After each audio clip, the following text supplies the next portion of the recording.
This video was recorded live before a canned studio audience.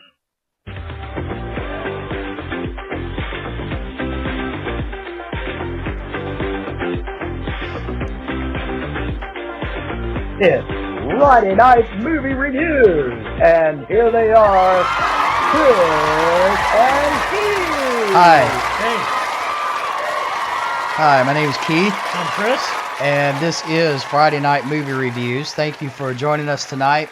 We're going to be reviewing another movie that we went and saw over the weekend. It's a brand new release it's a sequel from a previous movie that came about in the early 2000s. Yeah, Was it? It's been that long. Yeah, Been a long time since we've seen or heard anything about these movies or this series. And I don't think when the first movie ever came out that we were actually anticipating a second one. yeah. You would have thought that it would have been a one and done situation. That it would have been able to make a sequel because you're like, oh, the star's Right. gone at the end of the Right. first The main one, the main character is gone. He's dead. The movies we are talking about is the movie Gladiator, and that one ended with Russell Crowe's character dying at the end. And we went and saw the sequel to it called Gladiator II. A lot of thought went into that one. Yeah. Thank goodness it did not have a subtitle Yeah, sequel. thank goodness it's not a subtitle. Yeah. But Gladiator II, and it takes up right where the other one left off. So what we're going to do is we're going to give a basic premise of the movie. Basically, what happens in this movie, like I just said, this one takes up just about where the other one left off, except it's years on down the road. I'd say maybe, what would you say, about maybe 20? Maybe about 20 years down the road? Yeah, because the main star of this one, he's probably in his 30s. I would Yeah, say. probably in his 30s. So I'd say maybe, I don't know. I'm not really sure how long they lived back during the Roman period. I don't think they had a very long lifespan. Yeah. Especially not in the line of work that this guy was in. But anyway, it takes place a few decades after the first film. And basically, I don't want to give too much away because there are some plot things in it that we don't really want to reveal until you go and see the movie.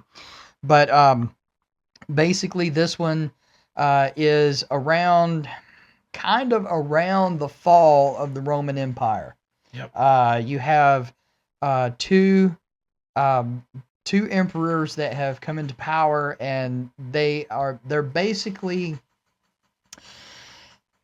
I don't know, they're basically about as mentally crazy as Nero was in history. But these guys have an extra little element to it. They're brothers, and it's there's an extra element there that they're just not really the most intelligent people in the world. Actually, they're kind of dumb, and they somehow they have come into power. And there's a story behind it, a little bit. They kind of briefly mentioned that. Yeah. But they come into power, and they are the emperors, and they're ruling, and basically all they're doing is. It seemed to me, and correct me if I'm wrong here, it seemed to me like they were focusing mostly on the games. They were focusing on the games. They were focusing on just continuing to conquer new areas. Right. Not to really jump to spoilers or anything, but they're like, oh, you just finished conquering here. Now we want you to go here and here and conquer those areas. Right. And he's like, it was just everything we could do just to get this new area under control.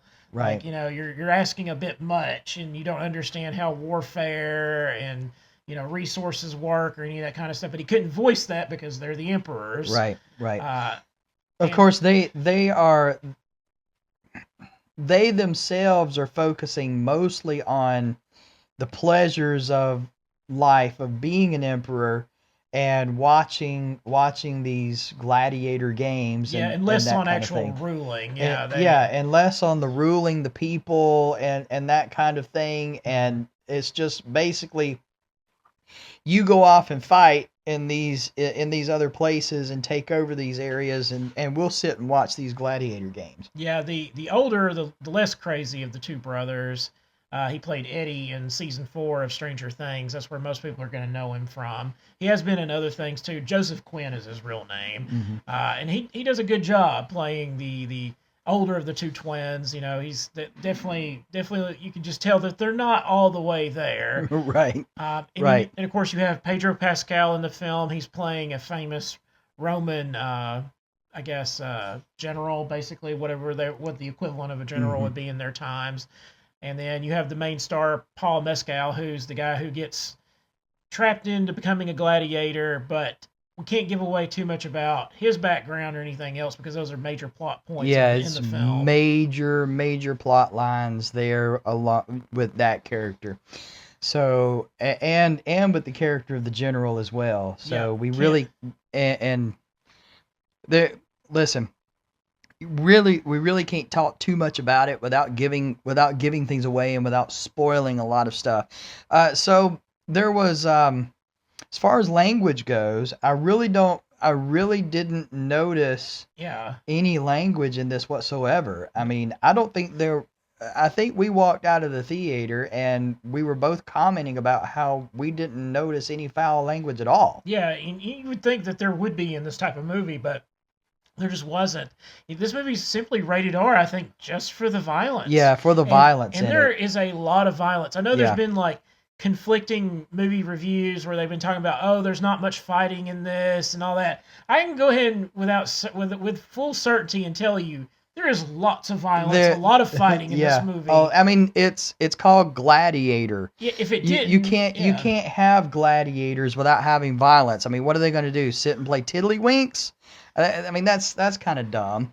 It's a gladiator movie. There's going to be fighting. There's going to be violence. There's going to be blood and gore. Yeah. I mean, that's just the way it is. You know, and unfortunately, you know, since this is the fall, you're not going to get to see the majestic Rome in its heyday. So it looks very run down. It does not look like the big times of the Roman Empire. Right. So maybe set your expectations to a little bit more of a duller color palette. Now, they don't let you down as far as like different animals you're going to see in this movie. You're thinking, oh, okay, they're not just going to repeat what you saw in the first one. They do have a variation in animals in this one, and I did appreciate that. Right. Without getting into spoilers about what animals I'm talking about, there you can see some of them in the trailer. Right. They do that, and then it's we kind of made the assumption that it was based on something they said in the movie. It's probably somewhere around 200 years after the death of Christ. Yeah, they said it was like 200 and something AD. I remember they actually specifically said what time it was. So that kind of gives you an idea about where we are in historical timeline. Right. So historically, during the biblical times, Rome was probably around in its heyday, and it was really built up. It looked really nice, and everything was going very well for them. But then you go 200 years later, and it's not really so much anymore. There are a lot of parallels in this movie. We won't really get into all of that, but there's a lot of parallels that they draw in this movie. Ridley Scott did a very good job with this movie as far as that kind of thing goes. So we covered language, we covered violence. There weren't any adult situations in it. No, there was no nudity that I remember at all in the film. So and not really a whole lot of allusion to anything like that either. No, they skipped a lot of that. It was just straight showing the gladiators in the armor going right into the arena. Right. And they had different setups in this arena from the first film, so you will get a different variation in some of the different games they put them through. So right. I did appreciate that it wasn't just more of the same like the first film. Going out and fighting in the dust. There were a lot of things. There were a couple of other things that they did as far as the games go. I mean, some of it I don't know if it's really historically accurate. Yeah, I have no idea. I don't really know because I didn't really research. I haven't done any like real research on the Gladiator thing. But if you have, then hey, you might want to mention that in the comments after you see the movie, and let us know that this was historically accurate. Yeah. Obviously, the standout was Denzel Washington, but I kind of expected it to be because of his caliber actor he is. Right. And I mean, he did a phenomenal job. He really, really did. And we don't want to really mention anything about that either. That's a good plot line too. Yeah. So I can't say much more than that, but you'll enjoy Denzel in it. Yeah, like, he did. He's not going to let you down. He that did a goes. good job. Now, as far as what we thought about this movie, how did you feel about it, Chris? I liked it. I had no issues as far as it feels like a straight continuation from the first film, stylistically about how it's filmed, how it looks, how the people act in it. It feels like a true continuation. You're always worried about when they do the new term that everybody uses, legacy sequel. Well, this would technically be a legacy sequel since it's been so long since the first movie, that it feels like a continuation. So I didn't have any issues as far as that goes. Sometimes I mentioned the variation of animals. On some of the CGI, you can tell that those animals aren't really there. I would say that was, if you're wanting to really like nitpick some of the stuff in the movie, that would be my only like real nitpick, is like you can tell sometime with the CGI. Now, when humans die in it, it didn't look like CGI at all to me. Like, they looked like they were dead. They were really dead. Right. And I mean, there's some really brutal deaths in this movie. So, and I'm sitting there going, whoa, when that happens. That's just me when I see something that happens so suddenly. Right. They do have a heart-wrenching moment. I do that. So you do get to see all kinds of range of emotions in it from the actors. The acting in it I thought was spot on. I didn't have any issue with it. There wasn't any moment where I was like, oh, I got to look at my phone because this is boring. It just keeps moving steadily, so it had a nice pace in the movie, even though it is a movie that's over 2 hours long. Right. You always worry there's going to be some draggy parts in it, but there wasn't really any parts that really dragged for me, so I don't have any issues as far as that goes. So that's about it for me. What'd you think about it? How many Pepsis would you give it? This movie was good, but I still like the original better. Just simply because it was Russell Crowe and everything else, right? And it was the first time we had seen Gladiator, right? But I'm still gonna give this movie a good solid 8. I mean, it's worth watching again, and I'm sure there's things that I missed from the first time I've seen it, so it's one I'm gonna want to go back and watch again. But yeah, a solid 8, I would say. Yeah, I agree. I would give this movie probably a solid 8. A solid 8 popcorns, because like he said, like Chris said, this movie does a really, really excellent job of continuing from the first one. You could literally sit down and put both of these movies in your DVD player and watch them back to back, and there would, besides the gap in the years, everything is really pretty much the same. Yeah. As far as everything else goes. I mean, it looks and feels just like the original, and the storyline just takes up right where the first one left off. So it's really it was very, very well done. Ridley Scott did an excellent job with this. The actors did an excellent job. The music is just great. Really brings a good feel to it, and the look of the movie. I mean, you actually feel like you were there in the Coliseum. Oh yeah, because we saw it on a big giant screen, so I think that really helped give the big scope of the arena and everything else. Like, you felt like you were actually there. So I do agree. And we didn't even watch it in IMAX, and we felt that way. We just watched it on a bigger than normal movie screen. But yes, this was a very well done movie. This is one that I will add to my Blu-ray collection when it does come out.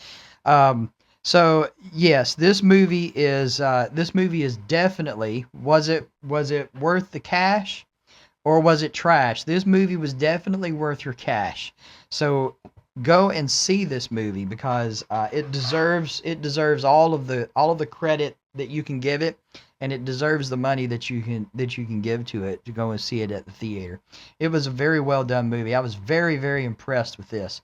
Very impressed with it. Well, there's our cue to go. All right, remember to like, share, subscribe, hit that bell notification for when our next video drops. Leave us a comment. What did you think about this movie? Like he asked, was it historically accurate? Let us know in the comments. We'd love to hear from you. Right. We love hearing from you guys. We love responding to you. It's great whenever you do talk to us. We like talking back to you, no matter what your comments may be, positive or negative. So just talk to us. We'd love to hear from you. Listen, pack up. Don't take your kids to see this movie. This is definitely not a kids movie. It is rated R, so have them stay at home with this. But get some friends together. Get some other family members together. You guys pack in the car and go see this movie at the theater. It's definitely worth it. Listen, just go to the theater and watch it. Enjoy your movie. We'll see you next time.